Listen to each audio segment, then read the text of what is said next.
Hi there, this is Gary Ryan Blair, and in this message, we're going to talk about why sandbagging your goals is the kiss of death, and more importantly, why you need to stop setting easy goals and start shooting for the moon. So let's get after it.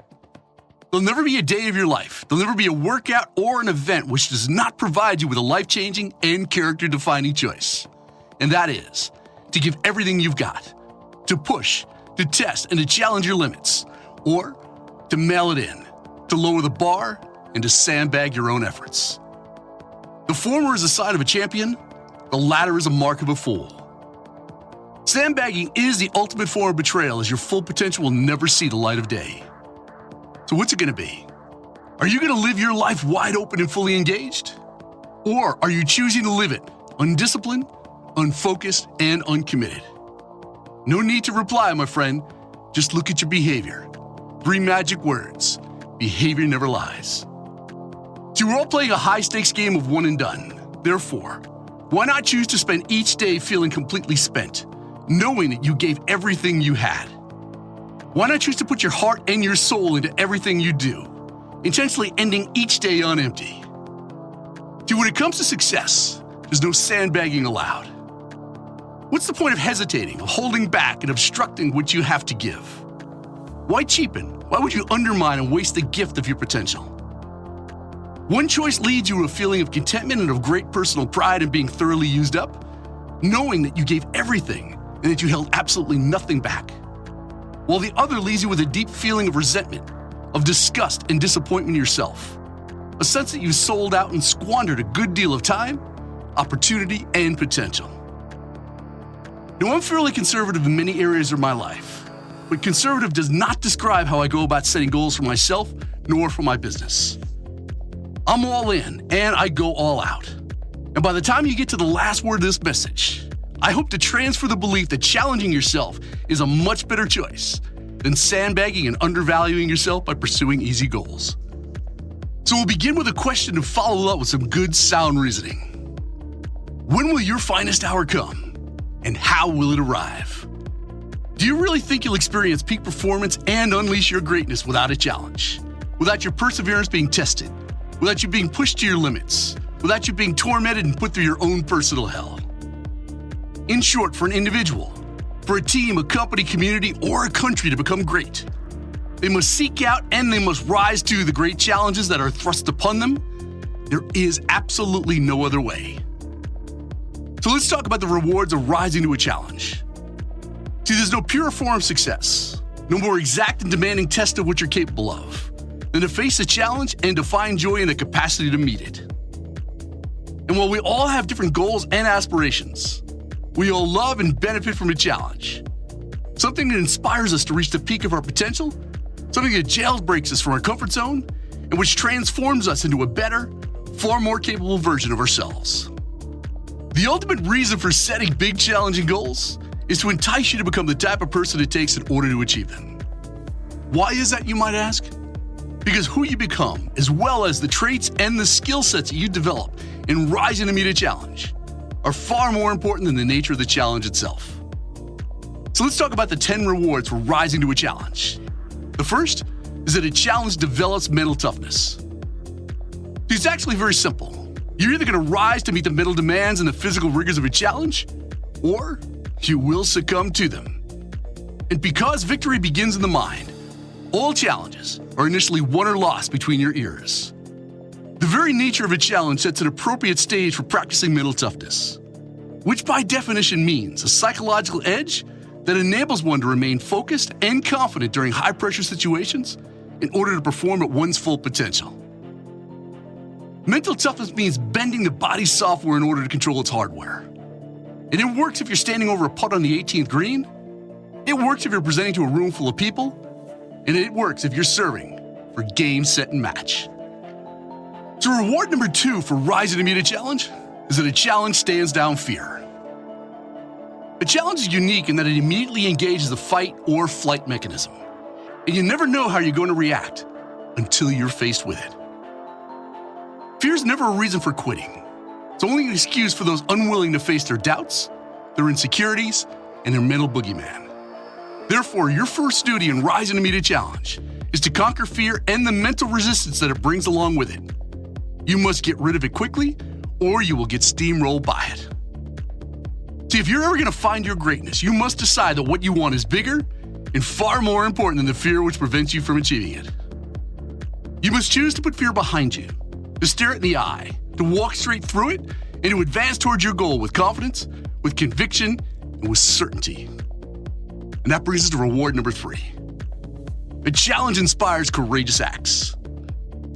Courage is the greatest resource that you have in rising to meet a challenge. But just think about it. What good is a challenge or a big, ambitious goal if there's no willingness to overcome fear, mental and physical resistance, adversity, or even self-doubt?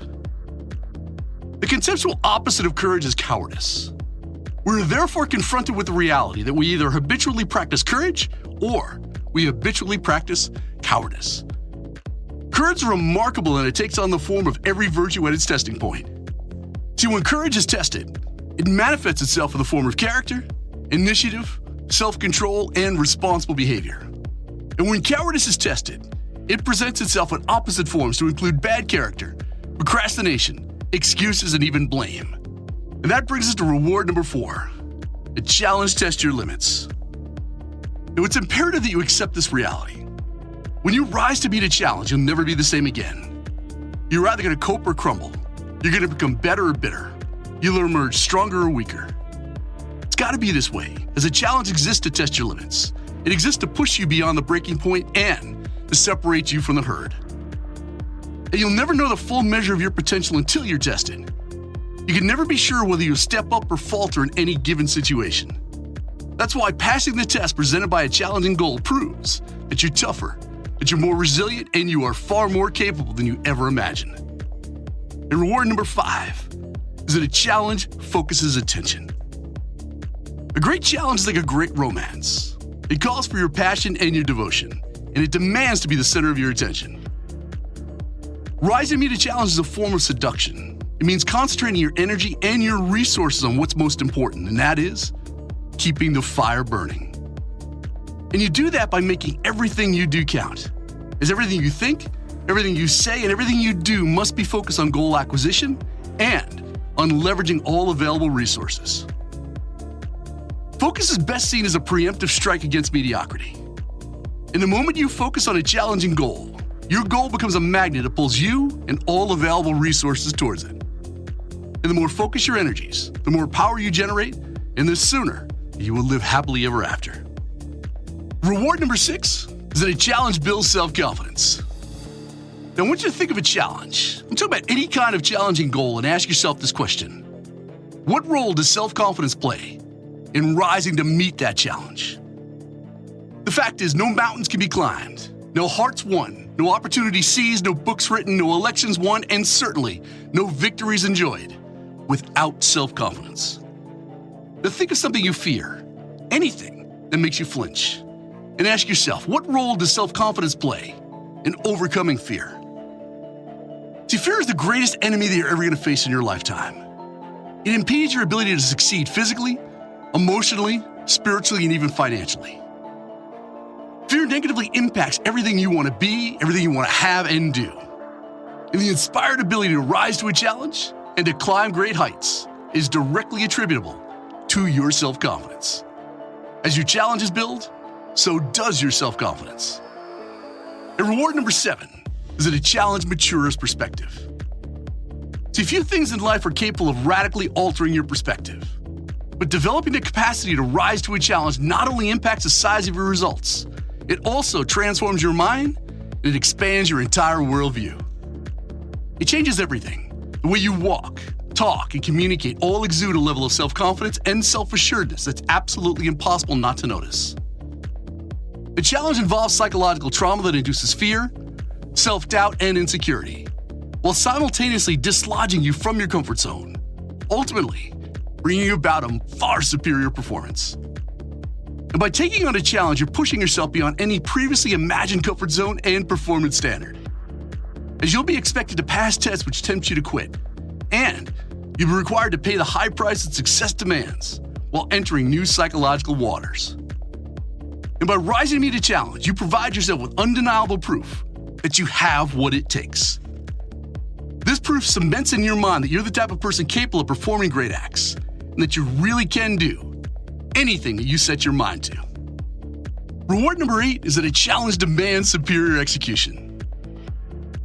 A challenge has limited value if it's not overcome, and expecting to get better results with the same old behavior will only succeed in perpetuating your current situation. It will not, it cannot get you to another level of performance. Great companies, lives, and families are all built around extraordinary execution skills. The better you execute, the better you perform, and the bigger challenge you can take on. It's just that simple. Now, you must become acutely aware that a challenge has razor-thin margins for error, and it will not tolerate lapses in judgment or sloppy execution. It expects you to give it your undivided attention. It calls for profound self-discipline, and it demands that you execute as if your life and your reputation depended upon it. Reward number 9 is that a challenge calls for an indomitable spirit. See, it's irresponsible to take on a big challenge without the will, the heart, and the mindset to win it, as nothing can withstand the power of an indomitable spirit. And in your efforts to rise to meet a challenge, you will be buffeted and pummeled. You will be criticized and opposed. You will be attacked and assaulted. You will struggle and you will fall. Your commitment will be relentlessly tested, and that is precisely why a challenge calls for an indomitable, unconquerable spirit. See, having an indomitable spirit means that you have the type of spirit that is incapable of being overcome, subdued, or vanquished in any way. And if you passionately believe that you're up to the challenge and committed to seeing it through to the end, then it is your right, and more importantly, it is your responsibility to cultivate an unbeatable mind and to enforce your will over the world.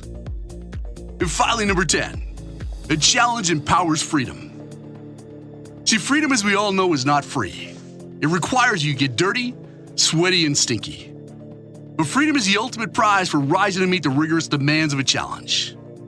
And in virtually every case, the decision to rise to meet a challenge boils down to the desire for greater freedom in one's life.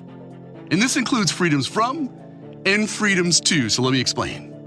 I'm talking about freedom from the monkey on your back, freedom from self-imposed limitations, freedom from the opinions of others, freedom from the shackles of debt, freedoms from self-limiting beliefs, freedom from the comfort zone, freedom from settling for less, freedom from the masses, and freedom from fear.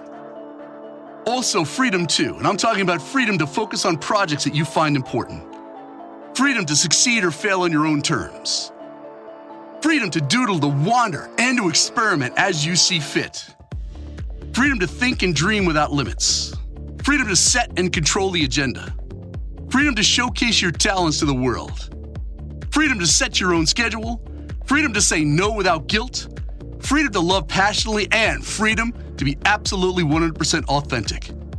And to enjoy these freedoms and bountiful rewards requires that you rise to the challenges that life presents or the ones which you present yourself, and that you pay the required price in full, in advance, and without complaint. In other words, no sandbagging allowed.